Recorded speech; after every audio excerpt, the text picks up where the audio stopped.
The Oceanus, with its sleek white hull cutting through the cobalt blue of the Pacific, was a vessel of dreams and science. As I stood at her helm, feeling the hum of her twin diesel engines through the soles of my feet, I couldn't help but marvel at the isolation. Out here, hundreds of miles from the nearest land, the ocean was a world unto itself, vast, enigmatic, and untamed. I'm Dr. Eliza Hartley, a marine biologist, but in moments like these, I felt more like an explorer from an ancient tale, charting unknown waters. My team and I were on a mission to study the effects of climate change on deep-sea ecosystems, but truth be told, my heart was driven by more than just scientific curiosity. I had always been drawn to the sea's mysteries, its unspoken tales and uncharted depths. As the Oceanus glided over the deep oceanic trenches, I recalled the stories I had heard about this part of the Pacific. Tales of ships vanishing without a trace, of strange lights beneath the waves, and of currents that defied all nautical understanding. These were the kinds of stories that seasoned sailors whispered about in hushed tones over a pint of ale. I had always dismissed them as ocean lore, but out here they seemed less like fiction and more like warnings. The expedition had started under the best possible circumstances. We had left port with a hold full of state-of-the-art equipment, CTD rovers for measuring conductivity, temperature and depth, remotely operated vehicles, ROVs, capable of diving to extreme depths, and arrays of hydrophones to listen to the subtle symphony of the deep. Our goal was to map and sample the abyssal plains and seamounts, regions that were as alien to humans as the surface of the moon. But as the days passed, an undercurrent of unease began to permeate the ship. It started with small things, a missing logbook, instruments malfunctioning in ways that defied explanation. At first, I chalked it up to the stresses of a long voyage, but the incidents grew increasingly peculiar. One evening, as twilight painted the sky in hues of orange and purple, I stood by the starboard rail, watching the sun dip below the horizon. The ocean, usually a comforting presence, felt different somehow, as if it were hiding secrets just beneath its surface. Beautiful, isn't it? My thoughts were interrupted by Dr. Liam Connolly, our chief oceanographer, who had come to stand beside me. Yes, it is, I agreed. but also a bit eerie. Liam nodded, his eyes reflecting a mix of awe and apprehension. I've been reviewing the hydrophone recordings from the deep trenches. There are sounds down there, Eliza, sounds that I can't explain, not with any known geological or biological activities. His words sent a chill down my spine. I had always believed that science could explain everything the ocean whispered, but Liam's tone suggested otherwise. That night, I lay in my bunk, the gentle rocking of the Oceanus cradling me. Yet, sleep eluded me. Liam's words echoed in my mind, intertwining with the old sailors' tales. I wondered for the first time if we were truly prepared for what lay in the depths below. The next morning, I awoke to an urgent summons from the bridge. I hurried up the companionway, my heart pounding with a mix of excitement and fear. What's happening? I asked Captain Anderson, a seasoned mariner with more years at sea than anyone else on board. He didn't answer immediately. Instead, he handed me a pair of binoculars, pointing towards the horizon. I raised them to my eyes and scanned the endless expanse of water. At first, I saw nothing but the rolling waves, and then there it was.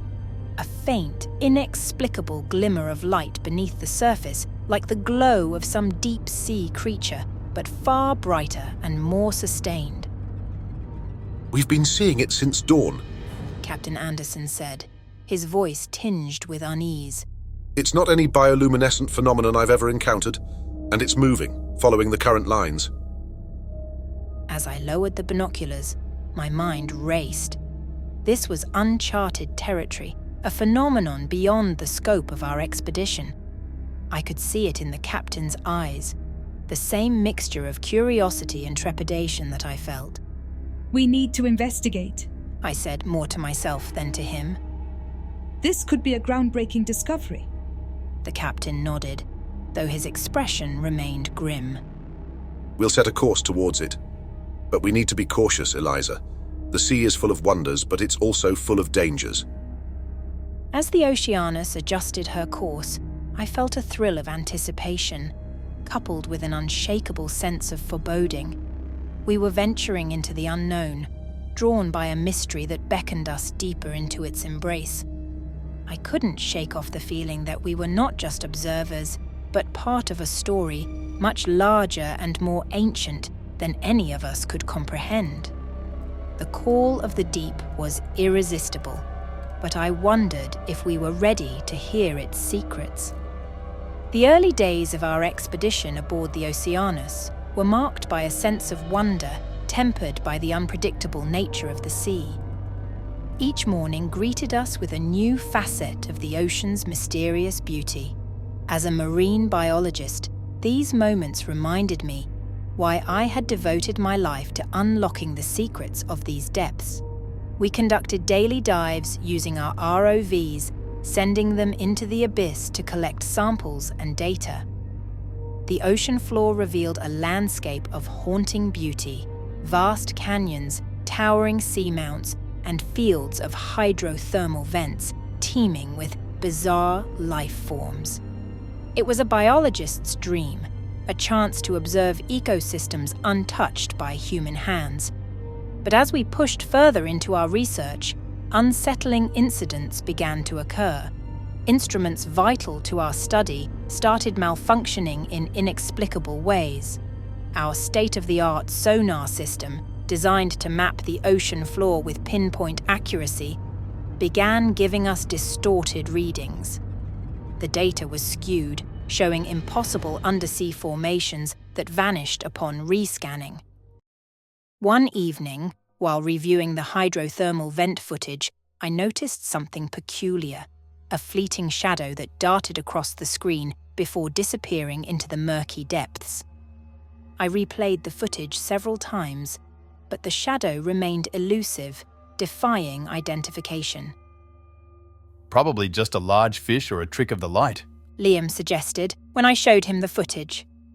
But his eyes betrayed a hint of doubt, mirroring the uncertainty I felt.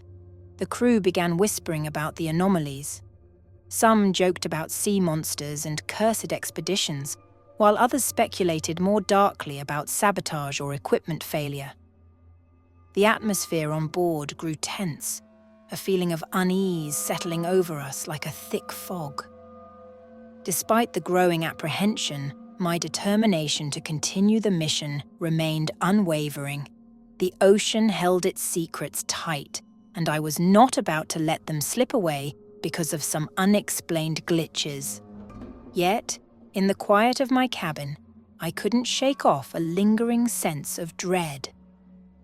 The ocean's vastness, which had always been a source of fascination, now felt menacing, as if we had ventured into a realm that did not welcome us. Our journey took a more disturbing turn when our communication system began to act up. It started with minor disruptions, brief moments where the signal faded into static. But soon, the issues became more pronounced. Our calls to the mainland were met with inexplicable interference, garbled voices cutting through the static, speaking in unintelligible tones. It was during one such attempt to contact our base that I overheard a conversation between Captain Anderson and our chief engineer, Marissa. They were discussing the possibility of someone on board deliberately tampering with our equipment. We can't rule it out. Marissa was saying, her voice low and tense. Some of these malfunctions, they don't add up. It's almost as if someone is trying to isolate us out here. The thought of sabotage sent a chill down my spine. The idea that one of us, a member of this carefully selected team of scientists and sailors, could be undermining our mission was unthinkable. Yet, the evidence was mounting, and I couldn't dismiss Marissa's concerns. That night, as I lay in my bunk, the ship gently rocking with the rhythm of the waves, I found myself listening intently to the sounds of the Oceanus. Each creak and groan of the hull, each hum of the engines, took on a new, sinister meaning. The ocean outside my porthole was a black void, a mirror reflecting back my growing fears. The next day, we discovered that our primary GPS system had failed. We were not just cut off from the world, we were now adrift without a reliable means to chart our course. Captain Anderson called a meeting of the senior crew in the mess hall to discuss our options. We have backup systems, but this puts us in a precarious position. The captain said, his face etched with concern. We need to consider the possibility of turning back, of abandoning the mission. The thought of giving up, of retreating in the face of adversity, stirred a defiant fire in me. We have come too far to turn back now, I argued. The ocean is challenging us, testing our resolve. We must not falter in our pursuit of knowledge. The room fell silent, my words hanging in the air like a challenge. I could see the conflict in the eyes of my crewmates, the clash between the desire to push forward and the primal instinct to flee from the unknown. It was then that we heard it, a sound that would haunt my dreams for years to come, a deep, resonant moan that seemed to emanate from the very heart of the ocean. It was a sound both ancient and alien, a mournful cry that resonated through the hull of the Oceanus. We rushed to the deck, scanning the dark waters for any sign of what could have made such a sound. The ocean was calm, its surface a glassy expanse under the moonlight. But as we peered into the depths, a sense of primal fear took hold. For there, in the water, was a faint luminescence, a ghostly light that pulsed rhythmically, as if beckoning us closer. And as we watched, transfixed by the eerie glow, the ocean around us began to churn, and from the depths rose a shadow, vast and incomprehensible, shrouded in the swirling waters. It was in that moment, standing at the edge of an abyss we could not fathom, that I realized we had ventured into a realm beyond our understanding. We were not alone in these uncharted waters, and the truth of what lay in the depths was far more terrifying than any of us could have imagined. The ship lurched suddenly, a violent motion that threw us off balance. Alarms blared, piercing the night air. The Oceanus was in the grip of something unseen, something powerful enough to challenge the might of our vessel. As we scrambled to respond to the emergency, I knew that our journey had taken a perilous turn. We were no longer the hunters of knowledge. We had become the hunted, ensnared in a mystery as old and as deep as the ocean itself. And as the Oceanus struggled against the force that held us, I feared what the dawn would bring. The night air was charged with electricity, a harbinger of the tempest that was about to engulf the Oceanus. I stood on the bridge, watching the distant lightning dance across the sky, its jagged fingers reaching out towards the sea. The ocean, once a picture of tranquility, was now a brewing cauldron of waves and wind. Captain Anderson's voice cut through the tension. All hands, brace for rough weather. Secure all gear and prepare for heavy seas. His words were calm, but the urgency behind them was palpable. As the first gusts of wind hit us, the ship began to sway, its movements growing more violent by the minute. The crew moved with practiced efficiency, securing scientific equipment and battening down hatches. But nothing could prepare us for the fury that was about to be unleashed. The storm hit us like a living beast. a primal force of nature in its purest and most terrifying form. The wind howled like a banshee, its screams mingling with the roar of the waves that crashed against the hull. The rain was a torrential downpour, blinding us and drenching everything in its path. I clung to the railing, my eyes squinting against the onslaught as I watched the crew battle the elements. They were silhouettes against the fury, fighting to keep the Oceanus on course. But the sea was a formidable adversary, its waves towering giants that threatened to swallow us whole. In the midst of the chaos, the ship's engines groaned under the strain, the sound a dire warning that we were pushing the vessel beyond its limits. I felt a surge of fear, knowing that if the engines failed, we would be at the mercy of the storm. Suddenly, the Oceanus lurched violently, a wave crashing over the bow with such force that it sent us reeling.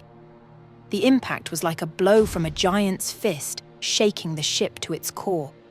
Alarms blared, a cacophony of warnings that filled the bridge.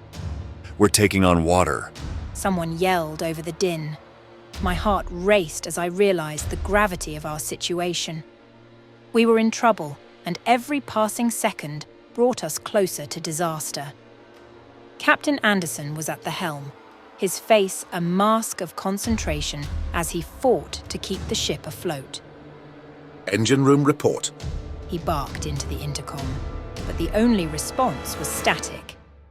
Then, without warning, the Oceanus was caught in something far more ominous than the storm. A current, unlike any I had ever experienced, gripped the ship. It was a maelstrom, a vortex of water that spun us around with terrifying force. I could hear the strain on the ship's structure, the creaking and groaning of metal as the Oceanus was twisted and turned by the current. The sensation was surreal, as if we had been plucked from reality and thrown into a nightmare. Eliza, get below. Captain Anderson shouted, his voice barely audible over the storm. But I was frozen, mesmerized by the fury that surrounded us. Then, as suddenly as it had seized us, the current released its grip. The ship was free, but the respite was short-lived. A massive wave rose before us, a towering wall of water that threatened to engulf the Oceanus. I braced for impact, but the wave broke just shy of the ship, its spray drenching us in a salty deluge. The relief was palpable, but it was quickly replaced by a new, more ominous realization. The engines had gone silent. We were adrift, the mercy of the storm, with no power to steer or escape. The bridge was a scene of controlled chaos, the crew working frantically to assess the damage and restore power. But as the minutes ticked by, it became clear that the situation was dire. The engines were unresponsive, and our communication systems were down. We were a ghost ship, lost in the heart of the storm, unseen and unheard. The Oceanus was tossed about like a toy, each wave a hammer blow that tested the limits of our endurance.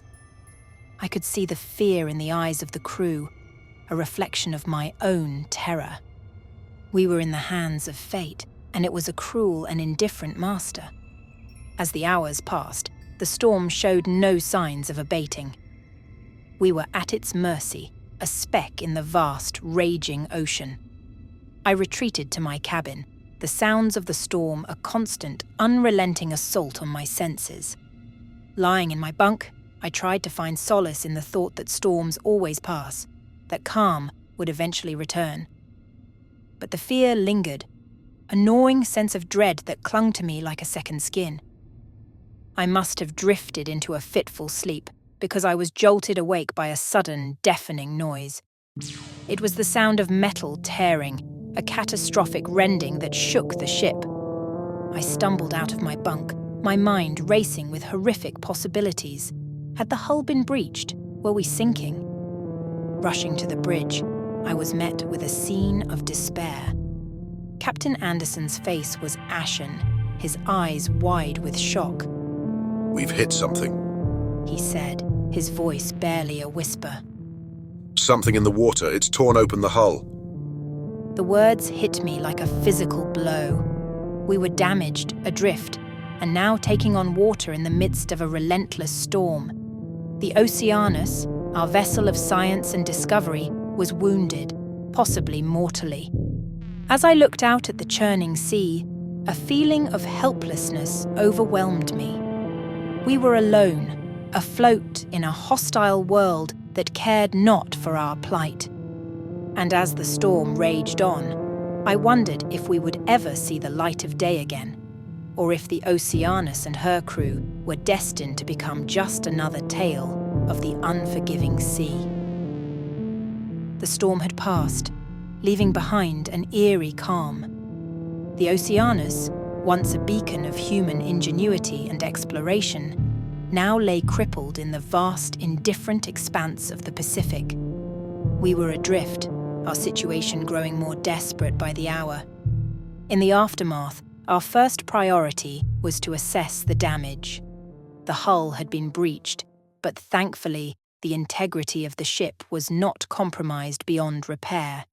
However, our communications equipment was inoperable, and the engines remained silent, their mechanical lifeblood drained by the storm's fury. The crew worked tirelessly, patching up what they could, but the truth was inescapable. We were at the mercy of the sea, with dwindling supplies and no means of calling for help. Captain Anderson gathered us in the mess hall, his face etched with the weight of our predicament. We have enough provisions for 2 weeks, maybe more if we ration strictly, he announced. The room was filled with tense faces, the reality of our situation dawning on everyone. The discussion that followed was fraught with tension. Ideas were proposed and shot down, each suggestion more desperate than the last. Some argued for trying to repair the communication system, while others suggested constructing a makeshift sail to guide us towards a shipping lane. It was during these heated debates that the first accusations of sabotage were whispered. Eyes darted across the room, suspicion casting a dark cloud over us.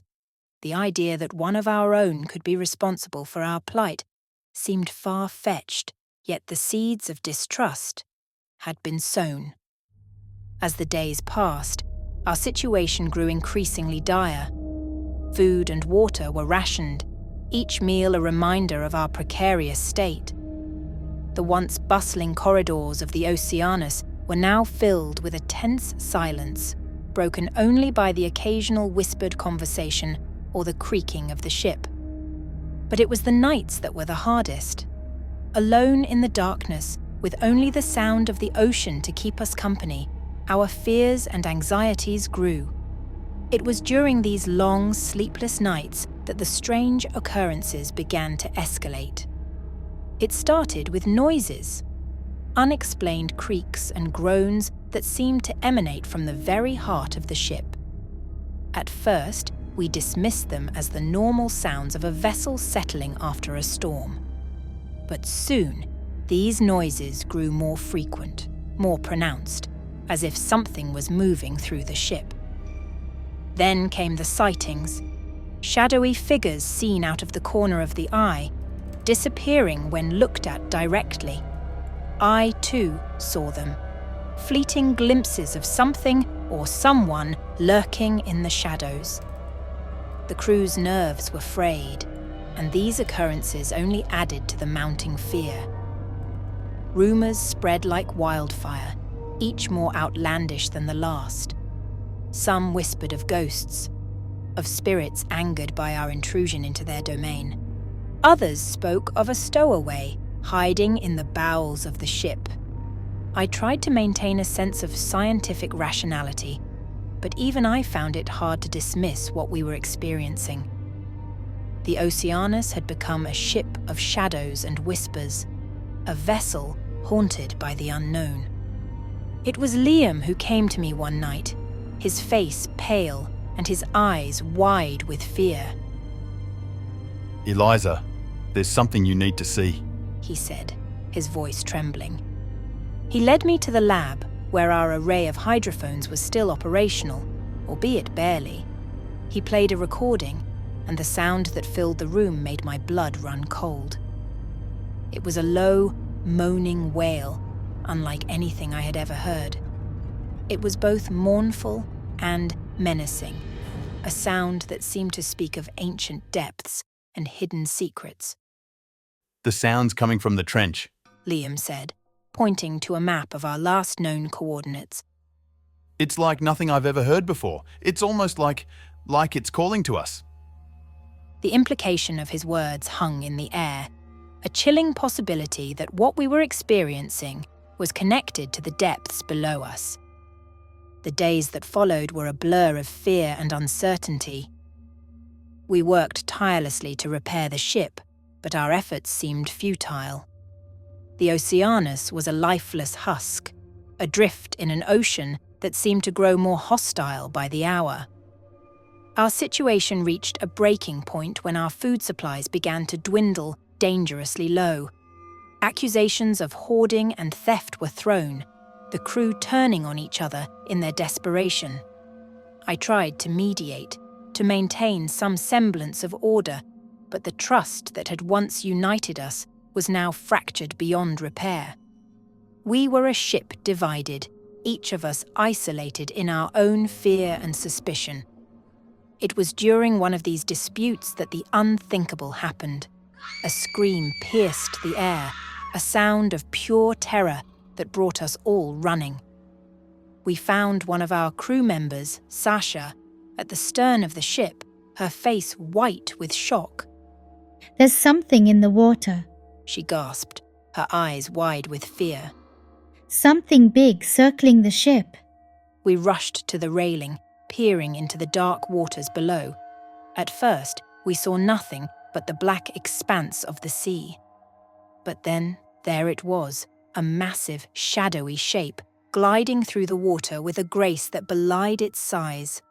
The sight of it sent a wave of terror through the crew. Whatever it was unlike any creature I had ever seen. It was enormous, its body a dark silhouette against the deep. As we watched, the creature disappeared into the depths, leaving behind a sense of dread that clung to us like a cold shroud. We were no longer just stranded, we were being hunted. That night, as I lay in my bunk, the sounds of the ocean filling my cabin, I knew that our situation had changed. We were not alone in these waters. We were in the presence of something ancient and unknown, a mystery that threatened to consume us. And as I drifted into a restless sleep, I wondered if we would ever escape the grasp of the deep, or if the Oceanus and her crew were doomed to become just another forgotten mystery of the sea. The days following the sighting of the shadowy Leviathan were marked by a palpable sense of fear aboard the Oceanus. Whispers of sea monsters and ancient curses filled the air, each crew member eyeing the ocean with a mix of dread and fascination. I tried to maintain a scientific perspective, but the continuous stream of unexplained occurrences tested even my rational mind. It was during a routine check of our remaining functional equipment that Liam discovered something that sent a shiver down my spine. The hydrophones, designed to capture the acoustic signatures of marine life, had picked up a series of signals unlike any we had ever recorded. They were structured, rhythmic patterns that suggested a complexity beyond mere geological or biological sources. These aren't random, Liam said, his voice barely above a whisper as we listened to the playback. They're too consistent, too deliberate. It's almost as if something is communicating. The implications of his words hung heavily in the lab. The idea of an intelligent presence in the depths was the stuff of science fiction, yet the evidence was there, in the haunting sounds emanating from the speakers. That night, as the Oceanus bobbed adrift in the moonlit waters, another chilling incident occurred. I was on the deck, seeking a moment of solitude, when I heard a gasp from one of the crew. I turned to see Sasha, the same crew member who had first seen the giant shadow, staring wide-eyed at the sea. There, I saw it again. She exclaimed, pointing towards the water. We all rushed to her side, scanning the dark waves, but there was nothing, only the gentle lapping of water against the hull. It was there, a figure glowing in the water. Sasha insisted, her voice trembling with fear. It looked human. Her words sent a ripple of fear through us. The idea of a ghostly figure beneath the waves was terrifying, conjuring images of drowned sailors and spectral entities. The crew's nerves were stretched to breaking point. The endless days adrift, the dwindling supplies, and the constant barrage of unexplained phenomena had taken their toll. Paranoia set in, with each strange noise or movement sending us into a heightened state of alert. As the leader of the expedition, I felt the weight of responsibility pressing down on me. I had to find a way to keep the crew focused and calm, but the continuous strain of our predicament was wearing me down. One evening, as we gathered in the mess hall for what passed as dinner, the tension erupted. Accusations flew, fingers pointed, as fear and frustration boiled over. The crew was divided, with some convinced that we were being haunted by supernatural forces, while others clung to the hope of a more rational explanation. It was in the midst of this heated debate that the ship was rocked by a sudden, violent tremor. We were thrown off balance, dishes and utensils clattering to the floor. Rushing to the deck, we were met with a sight that stole the breath from our lungs. The water around the Oceanus was churning, illuminated by an eerie bioluminescent glow. It was as if the ocean itself had come alive, swirling patterns of light, dancing beneath the surface. Then, without warning, a massive column of water shot up from the depths, drenching the ship in a cascade of phosphorescent droplets. The display was mesmerizing and terrifying in equal measure.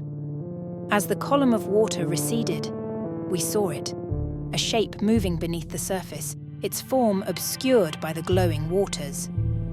It was enormous, dwarfing the Oceanus, and as it passed beneath us, the ship shuddered, a groan of strained metal echoing through the hull. Panic ensued as the crew scrambled, some praying, others shouting in fear. I stood frozen, my eyes fixed on the depths, where the shadowy behemoth had disappeared as quickly as it had appeared. The encounter left us shaken and more divided than ever. Some crew members were convinced that we had disturbed something ancient and malevolent, a guardian of the deep. Others, clinging to the last threads of rational thought, argued that it was a yet-to-be-discovered marine creature, an unknown giant of the ocean. In the days that followed, the atmosphere aboard the Oceanus grew increasingly grim. Our situation seemed hopeless, adrift, haunted by an unseen terror, with our survival hanging by a thread. Then, late one night, as I sat in the lab, reviewing the hydrophone recordings in a desperate search for answers, I heard it, a sound that made the hairs on the back of my neck stand up. Among the cacophony of ocean noises, there was a pattern, a series of tones that repeated in a deliberate sequence. I called Liam to listen, and as we sat there, deciphering the pattern, a chilling realization dawned on us. The sounds were not just random signals, they were a message, a call emanating from the depths of the ocean. And as we listened, transfixed by the haunting melody, the ship's lights flickered and went out, plunging us into darkness. The Oceanus groaned ominously, and through the porthole, I saw it, a faint, ghostly light rising from the depths, coming towards us. In that moment, a terrifying thought crossed my mind. We were not just passive observers in this mystery, we had become part of it. And as the light grew brighter, encroaching upon the Oceanus, I knew that we were about to come face to face with with the unknown terror of the deep. In the suffocating darkness of the Oceanus, the ghostly light from the ocean's depths felt like the gaze of an otherworldly entity. The crew huddled together, eyes wide with a mix of awe and terror as the light intensified, bathing the disabled ship in an ethereal glow. Liam and I rushed to the deck, drawn by the inexplicable phenomenon unfolding before us. As the luminous display reached its zenith, the sea calmed, and a colossal structure emerged from the deep. It was unlike anything I had ever seen, geometrically perfect, emitting pulsating lights and covered in symbols that shimmered under the water. It's not possible. Liam stuttered, his voice barely a whisper. The structure, vast and ancient, loomed before us, its size dwarfing the Oceanus. It was clearly artificial, its design suggesting an intelligence far beyond our own. The symbols etched on its surface glowed with a life of their own, forming patterns that resonated with the eerie signals we had captured. The crew, once scattered in fear, slowly converged on the deck, their faces a canvas of shock and wonder. Captain Anderson, a man who had spent a lifetime at sea, stood motionless, his eyes reflecting the structure's unearthly light. "We found something incredible," I said, my voice trembling with a blend of excitement and fear. "This could change everything we know about our world." But our awe was short-lived. The structure began to emit a low hum, a vibration that we felt in our bones. It was activating, responding to our presence, or perhaps to something else. What have we done? Sasha murmured, her voice laced with dread. The hum intensified, and the Oceanus's remaining lights flickered back to life, the ship's systems responding to an unseen command. On the bridge, the radar screens, previously blank, now displayed a series of complex patterns mirroring the symbols on the structure. It's communicating with us. Liam said, his face pale in the artificial light. Or maybe it's using the ship to communicate. The revelation was overwhelming. We had stumbled upon a relic of an ancient, possibly alien civilization, a discovery that defied all understanding. But with this realization came a sense of impending doom. We had awakened something that had been slumbering in the depths for millennia, and we were woefully unprepared for the consequences. As we grappled with the magnitude of our discovery, the structure began to change. The symbols pulsed more rapidly, and the water around it started to swirl, forming a vortex that threatened to engulf the Oceanus. Panic set in as the ship was drawn towards the structure, the force of the water pulling us inexorably closer. Captain Anderson and the crew scrambled to start the engines, to break free from the structure's grasp. But it was futile. We were caught in the grip of an ancient power that we could not comprehend, let alone resist. Everyone brace yourselves. Captain Anderson shouted, his voice barely audible over the roar of the water. I clung to the railing, my mind racing with 1,000 thoughts. We had made the most significant discovery in human history, but it might be the last thing we ever did. The awe and excitement I had felt were replaced by a primal fear for our survival. The Oceanus shuddered as it neared the structure, the hull groaning under the strain. I looked around at my crewmates, their faces etched with fear, and felt a profound sadness. We had ventured into the unknown, driven by curiosity and the pursuit of knowledge, but we were not prepared for the reality that awaited us. As we drew closer, the structure revealed more of its secrets. Panels opened along its surface, revealing inner chambers that glowed with an otherworldly light. The water around us vibrated with energy, the structure coming to life after eons of slumber. And then, in a moment of terrifying clarity, I understood.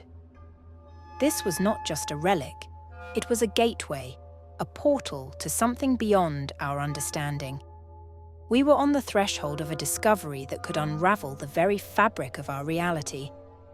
But as the Oceanus was pulled into the heart of the structure, into the blinding light of the unknown, I wondered if we were ready to face what lay beyond. Our journey had brought us to the edge of the abyss, and as we crossed into the light, I braced for the revelation that awaited us, a truth that could either be our greatest discovery or our final undoing.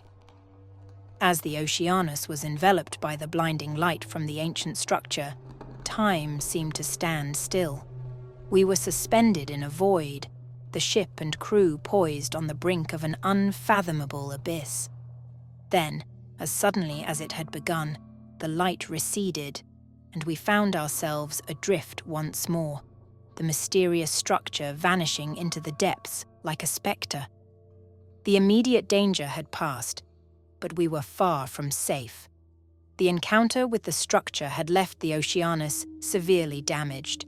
Power was intermittent, systems were failing, and the hull bore the scars of unimaginable forces. We were a wounded vessel, limping along in the vast ocean.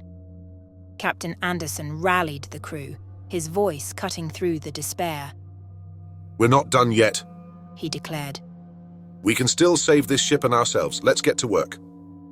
The crew, shaken but spurred into action, began the arduous task of repairing the ship. Every available hand worked tirelessly, patching up damaged sections, jury-rigging systems, and attempting to restore communications. I joined Liam in the lab, where we cobbled together a makeshift distress beacon from the remnants of our equipment. It was a long shot, but it was our only hope of contacting the outside world. As we worked, the ship groaned and creaked around us, a constant reminder of the peril we faced. With each passing hour, the situation grew more dire. Supplies were running low, and the strain of our ordeal weighed heavily on the crew. Tempers flared, and despair threatened to take hold.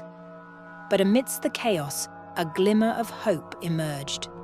The distress beacon, a patchwork of wires and salvaged components, flickered to life. We sent out our SOS, a message cast into the vast ocean, praying for a miracle. The wait for rescue was agonizing. Days passed with no sign of salvation, each sunrise and sunset a cycle of fading hope. The Oceanus drifted aimlessly, a ghost ship lost in an uncaring sea. Then, the strange occurrences that had plagued us since the beginning intensified. Lights flickered on and off, unexplained noises echoed through the ship, and the shadowy figures that had haunted the edges of our vision became bolder, appearing more frequently. It was as if the encounter with the structure had awakened something within the Oceanus, a presence that had lain dormant until now. The crew whispered of curses and omens, their minds frayed by fear and exhaustion. I tried to maintain a semblance of scientific rationale, but the events defied explanation. The structure in the deep had changed something fundamental about our reality, and we were in uncharted territory. As our situation grew increasingly desperate, a miracle occurred. A faint signal broke through the static of our radio. A voice, calling out across the waves. Rescue was on its way. The crew's relief was palpable, but our ordeal was far from over.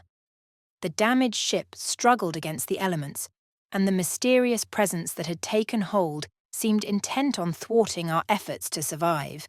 As the hours ticked by, the Oceanus was battered by rough seas, the damaged hull straining against the relentless waves. The spectral apparitions grew more frequent and menacing, as if enraged by the prospect of our escape. Then, on the horizon, salvation appeared, a rescue ship, cutting through the waves towards us. The crew cheered, their spirits lifted by the sight of our would-be saviours. But the sea had other plans. A sudden, violent storm erupted, as if conjured by the ocean itself. Towering waves and howling winds assaulted the Oceanus, a final test of our resolve. We fought to keep the ship afloat, battling both the tempest and the spectral forces that sought to drag us into the depths. It was a struggle for survival, a fight against the very elements. As the rescue ship drew closer, the storm reached its crescendo. Lightning illuminated the sky, thunder shook the air, and for a moment, it seemed as if the ocean would swallow us whole. But through sheer determination and a stroke of fortune, we endured. The rescue ship, a beacon of hope in the raging storm, reached us, its crew braving the elements to save us. One by one, we were pulled aboard, each of us a testament to the indomitable human spirit. As I stepped onto the deck of the rescue ship, I turned to look back at the Oceanus, battered and broken, yet still afloat. In that moment, a mix of emotions washed over me: relief, sorrow, and a deep, unshakable sense of wonder. We had survived, but the mystery of what we had encountered in the depths remained. As the Oceanus disappeared into the storm, swallowed by the waves, I knew that the questions we faced were far from answered. What was the ancient structure in the deep? Was it a relic of a lost civilization or something far more alien? Our rescue was bittersweet. We were safe, but the truth about our discovery lay hidden in the ocean's embrace, a secret guarded by the deep. As the rescue ship carried us back to the world we knew, I looked out at the vast sea, its surface a mask hiding the mysteries below. The Oceanus and her crew had glimpsed something extraordinary, a revelation that defied understanding. But for now, those secrets remained in the depths, whispered echoes of an ancient and unfathomable world. And as the storm raged around us, I knew that the ocean's mysteries were far from revealed, their truths waiting to be uncovered by those brave enough to venture into the deep. Safe at last, we disembarked from the rescue ship, our feet touching solid ground after what seemed an eternity at sea. The world we returned to felt alien, a stark contrast to the endless expanse of the ocean and the nightmarish ordeal we had endured. We were greeted not with fanfare, but with a barrage of questions and disbelief. Our story, incredible as it was, met with skepticism and doubt. The authorities, while relieved at our rescue, were hesitant to believe our accounts of ancient structures and mysterious forces in the depths of the Pacific. In the days that followed, debriefings and interviews blended into one another. We recounted our tale time and again, each retelling met with raised eyebrows and skeptical looks. The physical evidence, the recordings, and data we had gathered were scrutinized and often dismissed as malfunctions or misinterpretations. The crew of the Oceanus, once united by our shared experience, began to drift apart. Some sought the comfort of obscurity, wishing to leave behind the haunting memories of our voyage. Others, fueled by a newfound fame, embellished the story, adding to the growing mythos of our expedition. I found myself caught between worlds. As a scientist, I clung to the need for rational explanations, for tangible evidence to support our extraordinary encounter. Yet, as a witness to the unexplainable, I was haunted by the knowledge that we had touched the edges of a profound mystery, one that challenged our understanding of the world. Liam, ever the pragmatist, delved into research, seeking to correlate our findings with known scientific phenomena. His obsession with deciphering the signals and the structure's symbols consumed him, his fervour a shield against the ridicule we faced. Captain Anderson, the seasoned sailor, retired soon after our return. The sea, once his life and passion, had become a source of unease. He spoke little of the ordeal, his once commanding presence diminished by the weight of what we had experienced. And Sasha, who had first seen the shadowy Leviathan and the spectral figure in the water, withdrew into herself. The spark of adventure that had once lit her eyes was gone, replaced by a wariness of the unknown depths. As for myself, I was changed in ways I could not fully comprehend. The ocean, which had always been my source of inspiration and wonder, now held a tinge of terror. The vast, unexplored waters hid secrets that were both alluring and frightening. In the wake of our return, the scientific community debated and theorized. Some called for expeditions to revisit the coordinates where we had encountered the structure. Others warned of the dangers of delving into mysteries best left undisturbed. The structure, our enigmatic discovery, became a legend, a modern-day mystery, akin to the Bermuda Triangle or the lost city of Atlantis. It sparked curiosity and fear, a reminder of how little we knew of the world beneath the waves. I found myself drawn to the sea, despite the lingering fear. The call of the deep, the allure of its mysteries, was irresistible. I would stand at the shore, gazing out at the horizon, my mind replaying the events over and over. In quieter moments, I wondered about the entity we had encountered. Was it a guardian of the deep, a remnant of a lost civilization, or something far beyond our understanding? The signals, the patterns, the structure itself. Were they a message, a warning, or a doorway to something extraordinary? The truth lay hidden in the depths, shrouded in darkness and silence. Our encounter with the unknown had opened a door, a glimpse into the abyss that both beckoned and repelled. As I stood there, the sound of the waves a constant whisper, I realized that our journey on the Oceanus was more than a voyage of discovery. It was a journey into the unknown realms of our world and ourselves. The sea, with its unfathomable depths and ancient secrets, was a reminder of our place in the cosmos. Small, fleeting, yet part of a grand, incomprehensible tapestry. Our story, met with disbelief and awe, became a part of the lore of the sea, a tale to be told and retold. The Oceanus and her crew had ventured into the heart of mystery, and what we found was both wondrous and terrifying.